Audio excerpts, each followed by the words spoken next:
abajo y cuento todos los montes, quedárnoslas todas y ya no hay ponte en ningún sitio. Vale. Y salían arriba y salían a la cocha y estiraban el valle abajo. O sea, vosotros venisteis de la carretera, claro, claro. Pero donde está el valle Peral, que ya el valle tú lo agarráis desde Armá hasta la carretera, y a la izquierda vuesa viene un valle todo de pradería, que ya anda aquellos árboles que ya aterrizan los aviones esos que tiran ahí de esos paraguas que tiran.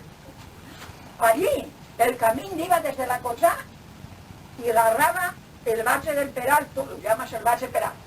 Bueno, y salían arriba de Armá un poco, que también se veía el camino, que así vosotros como no sabéis, al venir a la izquierda. Salían y tiraban después todo pero Armá, abajo de Armá un poco, tiraban a la parte de abajo de donde llevan a la carretera.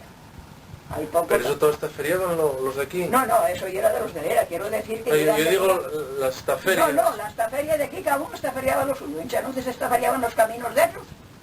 Por ejemplo, había aquí cortinas que se llama Pan de Bache, y para detrás de este monte de aquí una cortina que se llama la cortina Pan de Bache, de Toledo. Digo, mira, yo hablo mejor que vosotros.